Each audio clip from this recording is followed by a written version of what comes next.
Hello everybody, welcome and thank you for tuning in.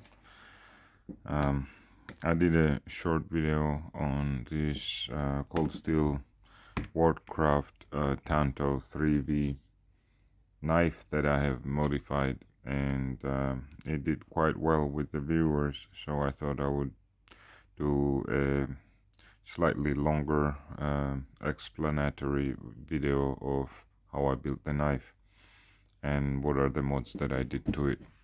So this is an old purchase, probably about 10 years ago roughly, and I don't believe they make them anymore in this version. What they call the current versions of the Warcraft Tantos are semi sandwich steel, and I do believe the 3V is better than the semi sandwich steel actually. So this is a discontinued knife that I purchased again 10 years ago, and I never really enjoyed using it or didn't like it because of the factory specifications, I guess I could say. The handle on it, and this is supposed to be some sort of a designer made tactical slash survival knife. They did a huge PR on this specific model. They actually, to test the toughness of the 3V and the full tank design, they hung a Volvo 740 sedan. It's a sedan, four or five door sedan. They hung it. There's a YouTube video, if you'll search for it. I'll actually drop a link for it. Anyway, they fixed this into a fixed steel thing, and on the handle they hung a full-size sedan, actually a heavy one at that. So and all that broke was the one of the screws on the handle, and so the handle kind of came off, and not even fully. So yeah, we get it, it's tough. They then punched about 5,000 holes through the hood of the same Volvo with this Tanto tip. And yes, this is, I mean, the knife itself is beautiful, well executed, Tanto blade, etc. But, and then they also marketed this as something that some of their affiliates or some of their staff tested this in the Amazon jungle for 3 months before producing this.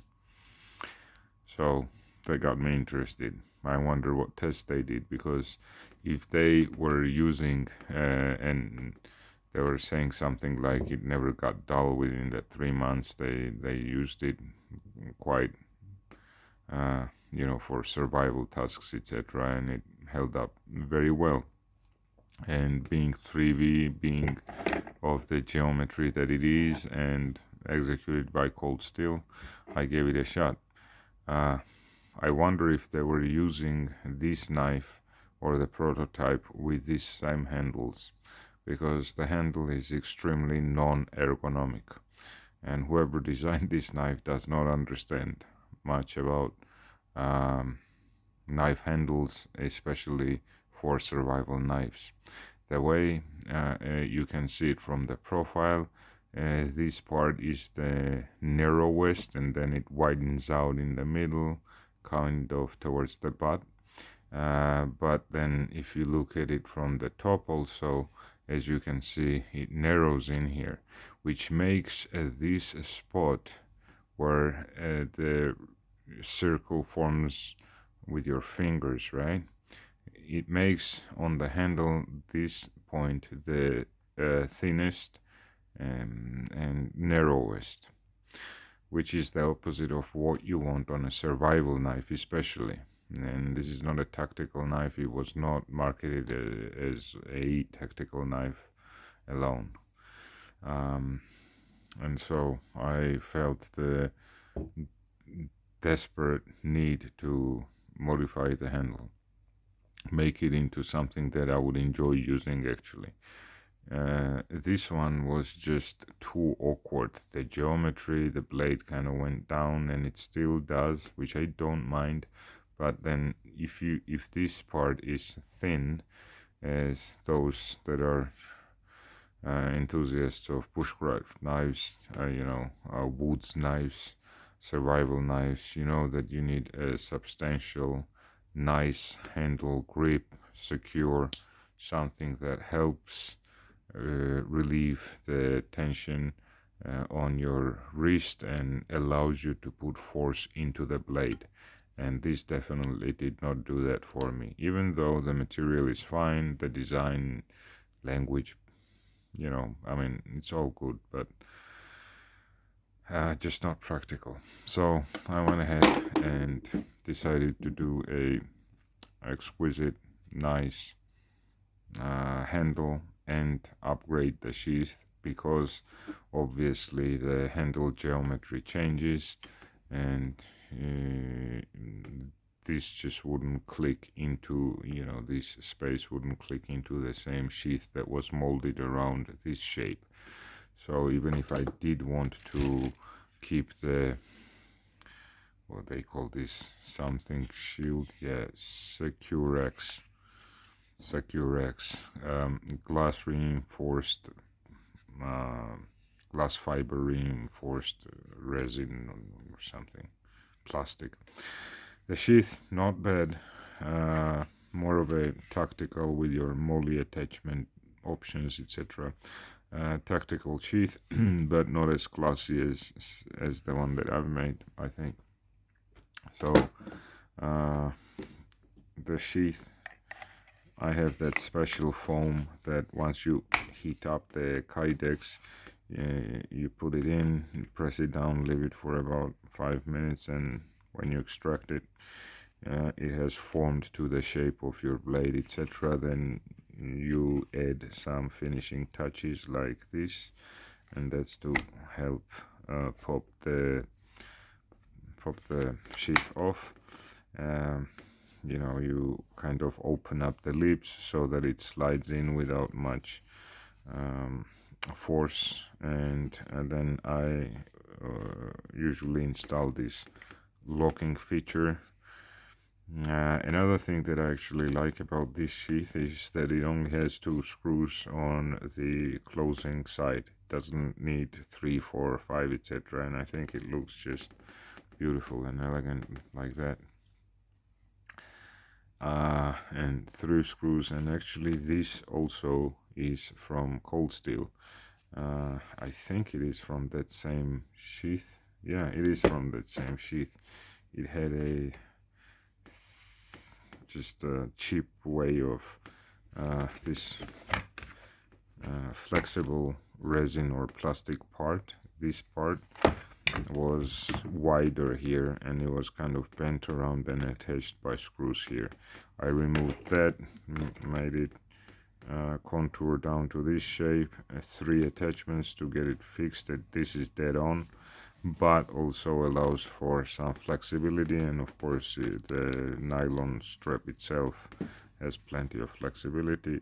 Then there is this offset so that you can grab onto the knife and extract it without much discomfort when it's on your belt. And I've worn it, used it, beautiful, very ergonomic to use. Has 0 rattle, no noise, nothing, and I think it is quite classy looking. And now for how I built the handle. This is obviously stacked, and it was painstaking work, quite a few hours. Your Coke bottle, I think that they refer to this shape. But as you can see, it is quite substantial and wide up here, where your main part of the lateral movement and control while using the knife comes from, is in this grip. And of course the rest and everything, and the overall shapes, all of that plays into how ergonomic the knife itself is and the handle. But so the first piece was the hardest one, because I had to cut out this exact shape, file it out, taking my time, taking measurements frequently to ensure that this obviously is the widest point from the beginning of the handle, and this first section of the micarta, which is actually cut from this micarta, very nice micarta knife handle piece. That's this part. This brown micarta is very similar to this, it's just brown, and then this yellow and black is a paper micarta, I think they call it. Purchased this off of eBay. And so these are stacked in this fashion. I've made my cute little drawings. So you cut pieces off like this.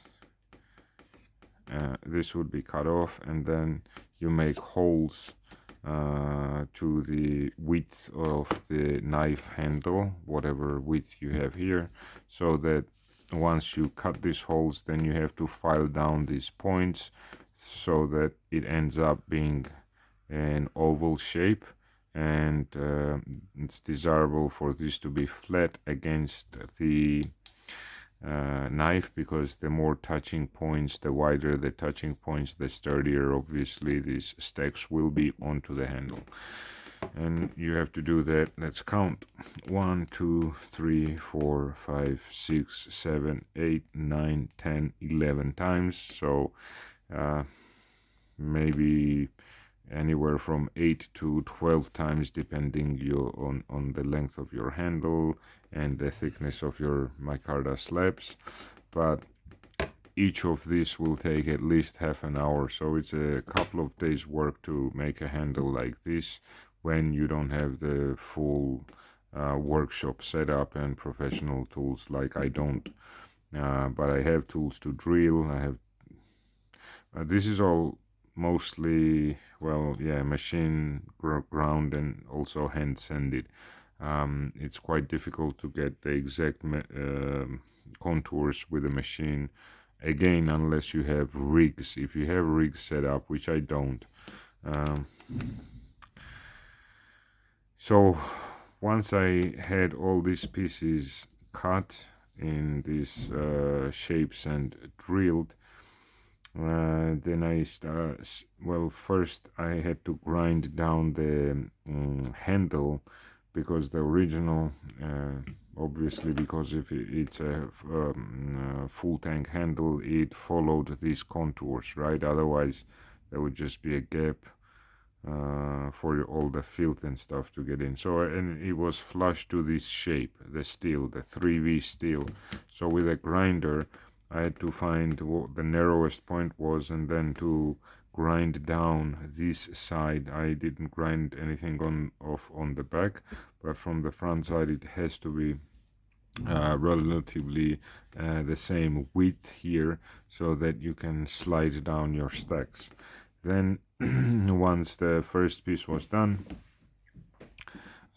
these middle spacers actually are not spacers, these are also G10 sheets, but of significantly thinner than the slabs, right?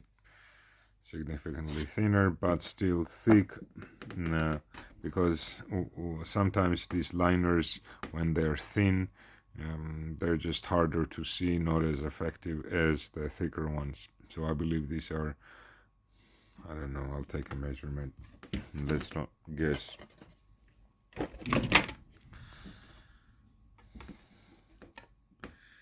.6 millimeters thick.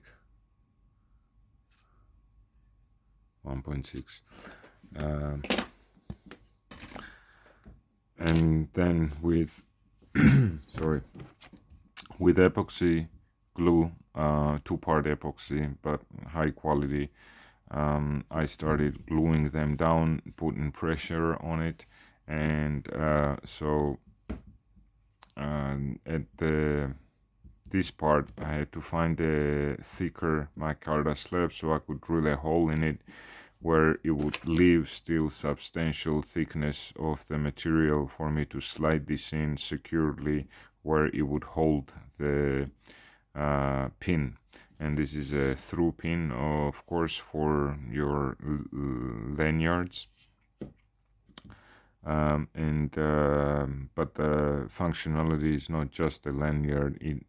Aside from the epoxy glue that holds this whole handle together, as I said, these are maximally pressed down, and then it was quite difficult to get this exactly where with pressure this pin would slide through here, and that is what is holding down all of these knife handle onto the tank securely, on top of the epoxy, of course. So even if the epoxy cracked or would give out, this will not let the pieces slide off. And as I said, this is cut in a way, as you can see, there is about 3 millimeters of micarta holding this part from sliding forward. And so I did add a finger guard here, so that there's no way of sliding forward, and I did that because also that's how the knife handle shape dictated. This is a much wider point. There was no reason to change the size, decrease the size on that. There was no reason. And then the knife, originally the knife handle, as you can see, does that, right? It comes in. There's also a very clear contour here, going out, flaring out, which also holds your handle inside your grip securely, and it won't let you slide forward.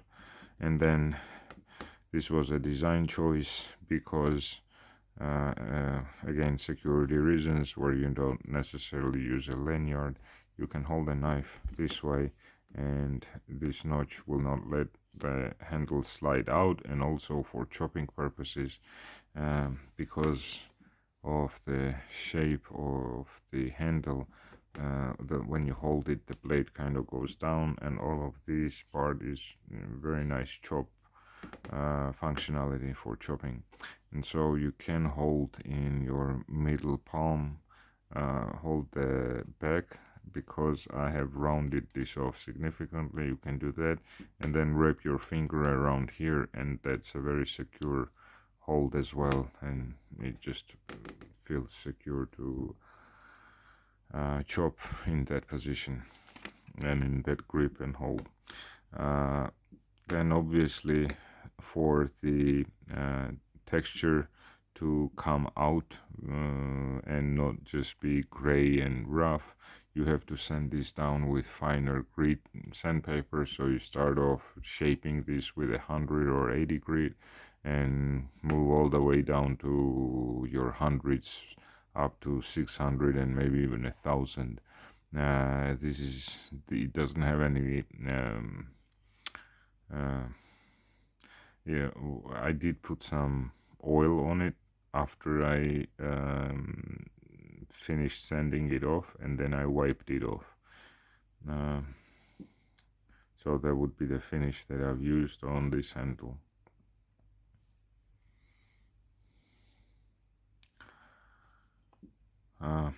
What else is there to say? I usually mod the knife handles that I get, unless I have selected very carefully the knife to already have a very nice handle. And so if you like the content, and if I see that there is interest in how I mod the handles,